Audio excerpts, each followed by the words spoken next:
Panel Jyothish, Suren Nair, Shrimati രമാപിള്ള, Arun,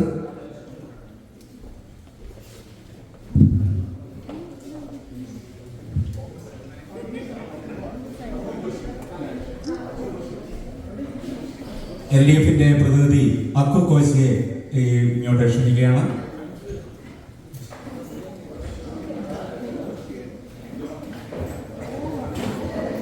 പാനലുള്ളത് Santhosh Das, Shyamjith, Aji, Babu Mullassery, Vinod Vasan, Aravind, sorry വിനോദല്ല അരവിന്ദാണ്. Aravind, Santhosh, Babu,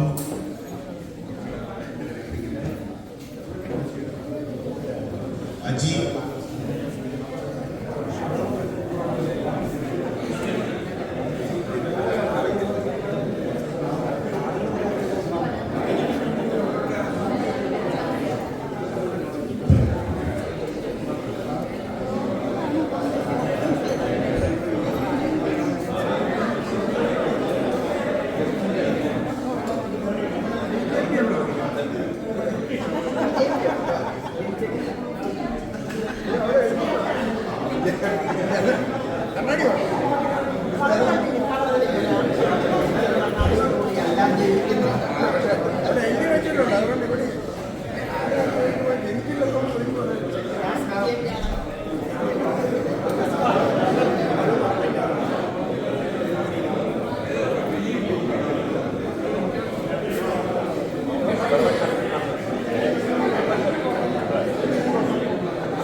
എല്ലാവർക്കും അങ്കത്തട്ട് 2026 സ്വാഗതം. ദയവ് ചെയ്ത് അവിടെ പുറകിൽ നിൽക്കുന്നവര് ഇവിടെ ഈ ചെയറിലേക്ക് ഇരിക്കണമെന്ന് ദയവായിട്ട് അപേക്ഷിക്കുകയാണ്. നമ്മുടെ പ്രോഗ്രാം ഏറ്റവും മനോഹരമായിട്ട് തീരുവാനായിട്ട് എല്ലാവരുടെയും സഹകരണം ഉണ്ടാകണമേ എന്ന് അപേക്ഷിക്കുകയാണ്. ആദ്യമായിട്ട് ഇന്നത്തെ ഈ പ്രോഗ്രാമിന്റെ MC-മാരായിട്ട് മലയാളി അസോസിയേഷൻ ഓഫ് ഗ്രേറ്റർ ഹ്യൂസ്റ്റന്റെ PROയും ആശ റേഡിയോ ഹോസ്റ്റുമായ doctor Subin Balakrishnan, India press club of north America Houston ചാപ്റ്ററിന്റെ ജോയിന്റ് സെക്രട്ടറിയും ദക്ഷിൺ റേഡിയോ ഹോസ്റ്റുമായ ഡോക്ടർ റൈന റോക്കിനെയും ഈ അങ്കത്തട്ട് 2026 MC-മാരായി ഹാർദവമായി സ്വാഗതം ചെയ്തുകൊണ്ട് സ്വാഗതം.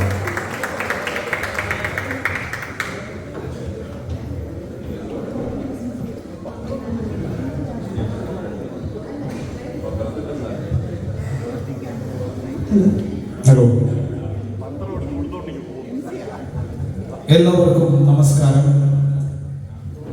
ലോകത്തിന്റെ ഏതു ഭാഗത്തിരുന്നാലും കേരളത്തിന്റെ രാഷ്ട്രീയം ഹൃദയത്തിൽ കൊണ്ട് നടക്കുന്ന മലയാളികളായ എല്ലാ സുഹൃത്തുക്കൾക്കും എൻ്റെ ഹൃദയത്തിന്റെ ഭാഷയിലുള്ള സ്വാഗതം പറയുന്നു. കേരളത്തിന്റെ രാഷ്ട്രീയ ചരിത്രത്തിൽ ഒരു പുതിയ അധ്യായം തുറക്കാൻ പോകുന്ന സമയമാണിത്. 2026 നിയമസഭാ ഇലക്ഷൻ. ഇതൊരു തെരഞ്ഞെടുപ്പ് മാത്രമല്ല, ഇത് ഭാവിയുടെ വിധി എഴുത്താണ്. 2016 കേരളം മാറ്റം തിരഞ്ഞെടുത്തു. 2021 കേരളം തുടർച്ച തിരഞ്ഞെടുത്തു. 2026 ഏപ്രിൽ 9 ഇലക്ഷൻ നടക്കുമ്പോൾ ജനവിധി ഇനി ആർക്കൊപ്പം? കേരളം ഏത് മുന്നണി ഭരിക്കും? ആരായിരിക്കും നമ്മളുടെ മുഖ്യമന്ത്രി? ഇന്നത്തെ ചർച്ച ഒരു പാർട്ടിക്കായി അല്ല, ഒരു നേതാവിനായി അല്ല, കേരളത്തിന്റെ നല്ല നാളേക്ക് വേണ്ടി. അതിനാൽ സത്യത്തിനും നീതിക്കും ജനാധിപത്യത്തിനും വേണ്ടി കേരളം കാണുന്ന, ലോകം മൊത്തം ഉറ്റുനോക്കുന്ന ഏറ്റവും വലിയ ഡിബേറ്റിന് ഇവിടെ വേദി ഒരുങ്ങിക്കഴിഞ്ഞിരിക്കുകയാണ്. അതെ, അങ്കത്തട്ട്. ദൈവത്തിന്റെ സ്വന്തം നാട് നമ്മുടെ കേരളം. അവിടുന്ന് 1000 മൈലുകൾക്കകലെ നമ്മുടെ ഹ്യൂസ്റ്റണിൽ, നമ്മുടെ അമേരിക്കയുടെ ഹ്യൂസ്റ്റണിൽ ഇതാ വേദി ഒരുങ്ങുകയായി. അങ്കത്തട്ട്. ഈ അങ്കത്തട്ട് എന്ന പരിപാടി സുബിൻ പറഞ്ഞ പോലെ തന്നെ നമ്മുടെ മനസ്സിന്റെ വികാരത്തിന്റെ, കേരളത്തിന്റെ പൊളിറ്റിക്സിന്റെ വിക്ഷോഭങ്ങൾ തുടർച്ചയായി നമ്മുടെ മനസ്സിലും ശരീരത്തിലും ഉൾക്കൊണ്ടുകൊണ്ട് നടക്കുന്ന ഓരോ വ്യക്തികളുടെയും സ്വന്തമായിട്ടുള്ള അഭിപ്രായങ്ങളും അവരുടെ വിലയിരുത്തലുകളും ഇവിടെ ഈ ഹ്യൂസ്റ്റണിൽ കൊണ്ടുവന്നിരിക്കുന്നത് ആരാണെന്നറിയാം? India press club of north America in coordination with Malayali association of greater Houston.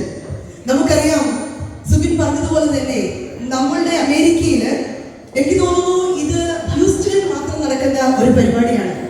ഞാൻ പറഞ്ഞ പൊളിറ്റിക്സിൽ അല്ലെങ്കിൽ നമ്മുടെ കേരളത്തിൽ നടക്കുന്ന ഇലക്ഷൻ ടൈമിൽ നിങ്ങളെല്ലാവരും നാട്ടിലായിരുന്നെങ്കിൽ ചുടുചോരയിലെ പ്രകമ്പനം കൊള്ളിക്കുന്ന വിധത്തിലുള്ള തെരഞ്ഞെടുപ്പ് പ്രവർത്തനങ്ങളുമായി നിങ്ങൾ മുന്നോട്ട് പോകുമായിരുന്നു. നിങ്ങൾ അവിടെ ഇല്ല എന്നുള്ള ഒറ്റ കാരണത്താൽ ഒരു തരത്തിലും മായുകയോ മറയുകയോ ചെയ്തിടാത്ത ഒരു സന്ദർഭമാണ് നിങ്ങൾക്കായി നമ്മുടെ ബാങ്കും IPCAയും ഒരുക്കിയിരിക്കുന്നത്. അതുകൊണ്ട് നമുക്കെല്ലാവർക്കും ഒരുമിച്ച് കേൾക്കാം, ചിന്തിക്കാം, ചോദിക്കാം. ഇന്ന് ഈ വേദിയിൽ, ഈ അങ്കത്തട്ടിന്റെ വേദിയിൽ IPCAയും അതുപോലെ മലയാളി അസോസിയേഷൻ ഓഫ് ഗ്രേറ്റർ ഹ്യൂസ്റ്റനും 1000 നന്ദി പറഞ്ഞുകൊണ്ട് നിങ്ങളെ ഓരോരുത്തരെയും ഈ വേദിയിലേക്ക് സുസ്വാഗതം ചെയ്യുന്നു. It's me, Rainer Rock.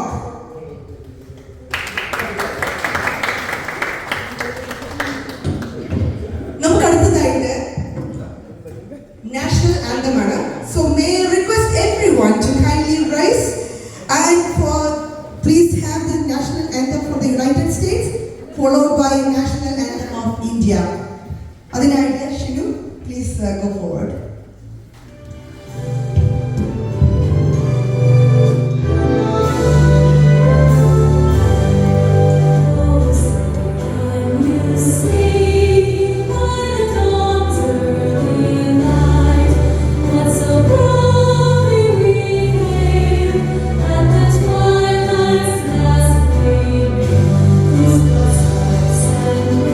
Stars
welcome സ്പീച്ചിനായി Indian press club of north അമേരിക്കയുടെ ഹ്യൂസ്റ്റൺ ചാപ്റ്ററിന്റെ പ്രസിഡന്റ് കൂടിയായ മിസ്റ്റർ ഫിനി രാജുവിനെ വേദിയിലേക്ക് ക്ഷണിക്കുന്നു.